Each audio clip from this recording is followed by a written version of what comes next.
Hey guys, so I made a promise to you and by golly, I am going to keep it.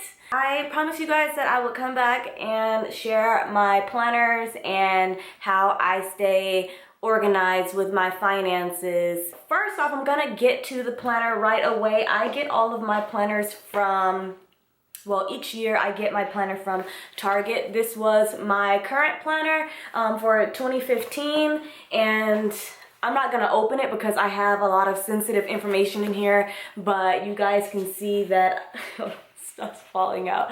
You guys can see that it has the little tabs for each month, which makes it easy to skip through to, you know, any designated month. So this is what I used. I find that this planner was a little too big for my liking because I personally would like to carry my planner with me. So it's a little bit big, and with me trying to keep things smaller and minimizing my space, it took up quite a bit of room on my desk area, which leads me to the reason why I purchased this little guy, also from Target. It's the same brand, Sugar Paper. Same brand, but it's nice and small. Now I will open this one because I have not included much of anything in here. At least there's no sensitive information or anything. So this is what it looks like. There's a little sleeve right here. And you also have a space to put contacts and addresses and numbers. We are currently looking at January, and it's alright, you guys. I have a video scheduled for January, so I always write down whenever I have a video scheduled for you guys, so I'll know when to promote it. You also have space to include little notes, and then you have you know, small calendars showing you the previous month and the month that is going to come. On the next page, I'm not going to show you my January because I've already kind of filled out my my little financial goals and my budget for January. You have space for your monthly notes right there, and then you have work goals, personal goals, financial goals. There's a little box, focus on, and then important dates. You have this space for each week of in a month. So it's like the top 3, the to-do, the don't forget, the this week's goal. So you can create weekly goals to achieve for yourself.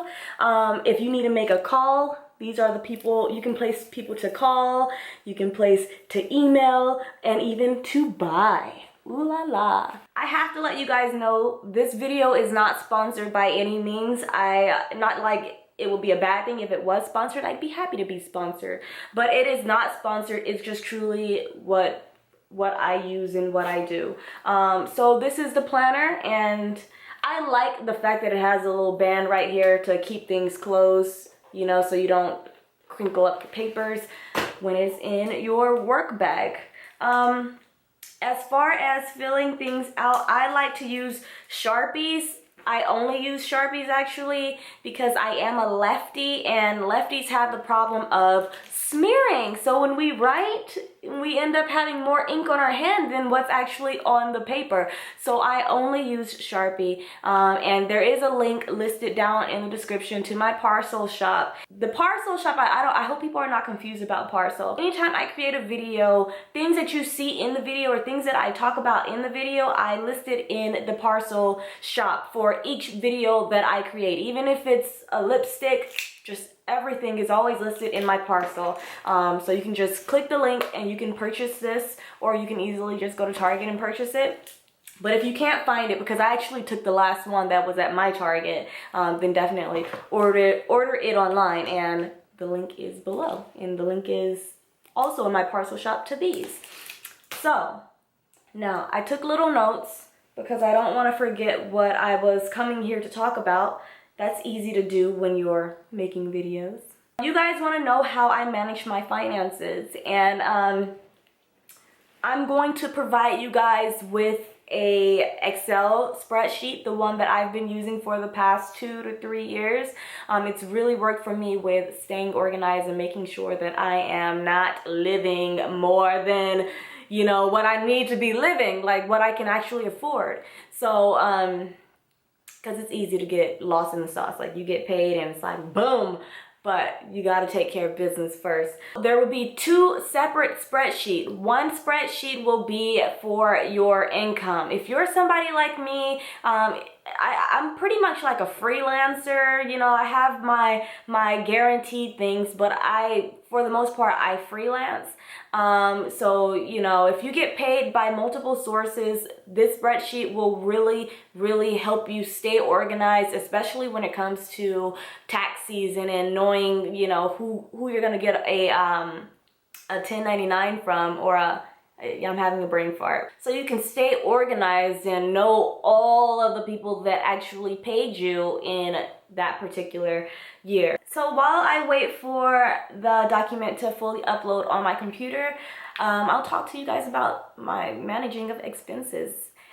So the way that I manage things is quite simple. It's me making sure I am not spending more than I am actually making, and also making sure that I am saving. It's really important to get in the habit of making sure you always save, even if you just save like $20 in each check or $20 per week. It definitely adds up. Okay, now that the document is all ready, I'm going to take you through a little tutorial on how I do it.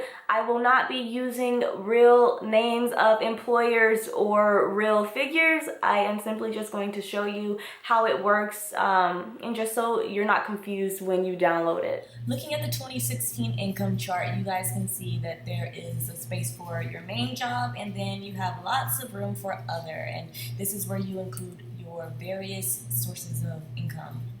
This is the name of where it came from. Then we have our months.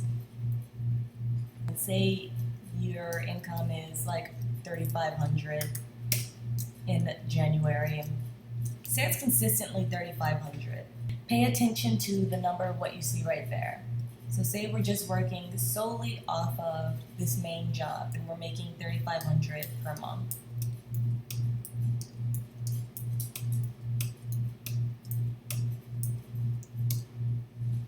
That's our yearly income. Now, if you are like me and you have other sources of income, maybe you do some odd jobs here and there. So in February, you earn, we'll say $1,500 in your other job. And then say in June from another job, you earned, we'll say $500. And then, oh, you just remembered you made $100 in March from that same place. It's always going to tally up. This is how much you're making in total for that month from all of these jobs. The number you see down here is how much you're making in total from that single job or that single employer. Down here in the corner will be your big picture. It's tallying up exactly how much you're making from each income source for the year of 2016. Now on to the expenses. This is something that you're really going to have to customize yourself, so definitely just change the titles. I might even just leave that blank for you guys to kind of do yourself, but I am a business owner and I have different expenses for, you know, business purposes that I need to notate for tax purposes.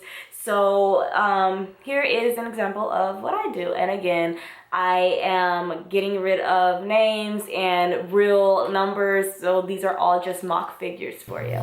We are currently looking at the 2016 expense chart.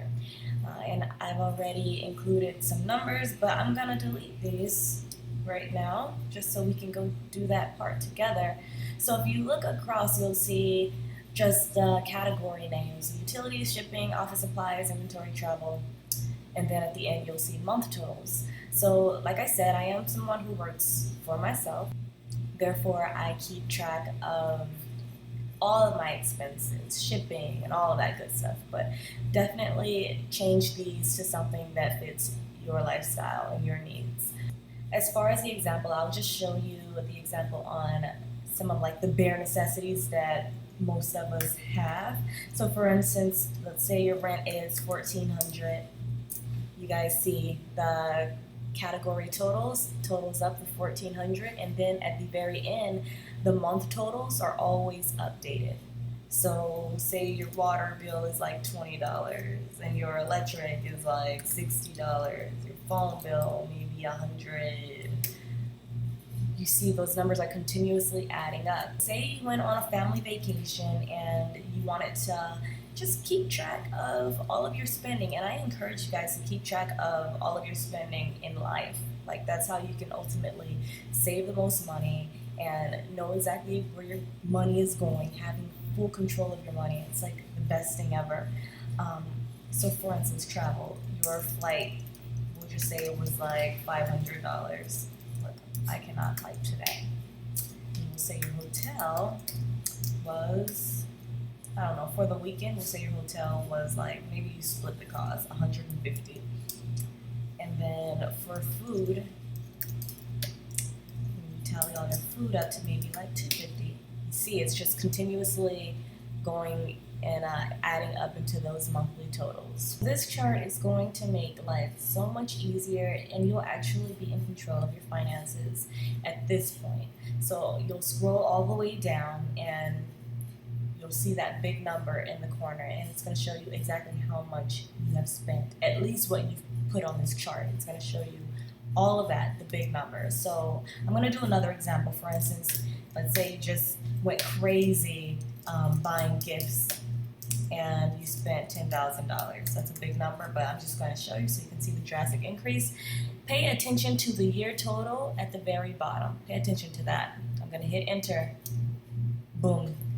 It's calculating everything. So that is it. I hope I did not confuse you too much, but this is what I do. This is what has been working for me, and definitely make sure I stay in the green and never jump into the red, and making sure that there's always a fund for just in case purposes. You know, you never know when a rainy day is going to come. So I encourage you guys to save and to try not to spend as much. And for the record, I feel like living a minimal lifestyle really helps with that, because I'm not really spending that much, and something in my brain is triggered where I'm not always like, ooh, I need to go buy this, I need to go buy that. So this is just me learning to be content with the things that I have and to not overindulge. Being organized. I love organization. So I hope you guys can adapt my little style of managing my finances. And if you have any questions about the spreadsheets, get down in the comments. I'll be happy to answer them for you. Peace and love.